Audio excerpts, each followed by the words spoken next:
It was one of those afternoons when the heat clings to the streets like a heavy memory, and the world feels tired. The roar of motorcycles echoed down the highway, a thunder that usually made people step aside in fear or awe. But that day, something stopped the riders in their tracks. A little girl, no older than 7, ran into the middle of the road, her tiny arms flailing desperately, her face streaked with tears and dust. The lead biker, a broad-shouldered man with tattoos and mirrored glasses, slammed on his brakes, his tires screeching inches from her trembling feet. She looked up at him with wide, tear-filled eyes and said words that froze the world around them. "Please, arrest me. Before we go further, if you believe in kindness, second chances, and the power of humanity, then please take a moment to like this video, share it with your friends, comment your thoughts, and subscribe to Kindness Corner. Your support helps us spread stories that restore faith in the goodness of people." The bikers exchanged glances, confusion painting their rugged faces. They weren't cops, they were part of a charity riding group called the Iron Faith, men and women who rode for causes, raised funds for orphanages, and delivered hope where it was forgotten. But right now, they were faced with something far more urgent than a donation drive. The girl's dress was torn, her knees scraped, and her small hands clutched a broken bracelet. Her lip quivered as she tried to speak again, whispering through sobs, "Please take me away. I don't want to go back home." They brought her to the roadside under a shade tree, where she finally managed to talk. Her name was Lila, and her home was a few blocks away in a worn-out neighborhood. Her story spilled out in trembling bursts, how she lived with her mother and her stepfather, a man whose temper had turned their house into a place of fear. The bruises on her arms weren't from falling, as she first claimed. They were from accidents that kept happening whenever her stepfather drank.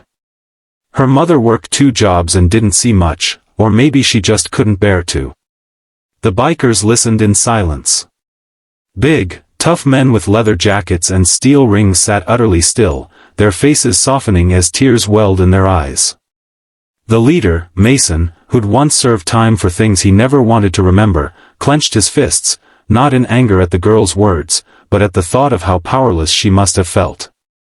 He saw his own past reflected in her trembling gaze. He, too, had known what it was like to beg someone stronger to protect him. He, too, had known silence that screamed louder than words. Mason and his crew decided they wouldn't just leave her there. They called social services, but the operator said it might take a few hours to send someone. That answer wasn't good enough. So the bikers rode with Lila, her small hands wrapped around Mason's waist, back to the house she feared. They weren't there to start trouble, they were there to stand between her and the pain that had taken root behind those walls. When they arrived, the front door was open and a man stood in the doorway, tall, unshaven, eyes glazed from alcohol. "What the hell's going on?" he barked, but his voice faltered when he saw the line of bikers behind Lila. There was no violence, no shouting, no threats. Just quiet strength. Mason looked him dead in the eyes and said, "We're here because she asked for help." That moment hung heavy in the air. The man tried to laugh it off, but his hands trembled. Neighbors peeked out from their windows, drawn by the noise. The mother, weary and pale, rushed outside, her eyes widening at the sight of her daughter standing among strangers. And then, something remarkable happened. Instead of anger, she broke down. Tears poured down her face as she sank to her knees, realizing what her silence had allowed to grow. Lila ran to her mother, burying her face in her arms. Mason stood guard, watching like a sentinel of compassion. The bikers didn't need to fight, their presence was enough to make the world pause, to make a broken home face its truth. Soon, police and child services arrived, alerted by both the call Mason had made earlier and reports from neighbors. Statements were taken, the stepfather was escorted away, and the mother was offered counseling and support. But before they left, Lila turned to Mason and asked softly, "Am I safe now?" He smiled, not the smile of a hero, but of a man who'd been broken and rebuilt. "You are now, kid. You've got a whole family watching over you. Weeks passed. The Iron Faith riders kept in touch with Lila and her mom. They visited on weekends, bringing groceries, toys, and warmth. The mother found strength again, attending support groups and working to heal the wounds years of silence had carved. Lila, once scared of loud noises, started smiling when she heard engines roar down her street. She'd run outside, waving at the bikers as they rode by, her laughter echoing like a second chance. But the most touching moment came one evening, months later, when the riders were preparing for their annual charity rally. Mason found a small envelope in his jacket pocket. No one knew how it got there. Inside was a crayon drawing.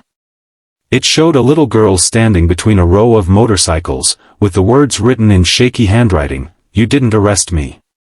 You rescued me." Mason stared at that note for a long time, tears blurring his vision. For men who had once been judged by their tattoos, their pasts, and their noise, this was redemption in its purest form. They weren't just bikers anymore.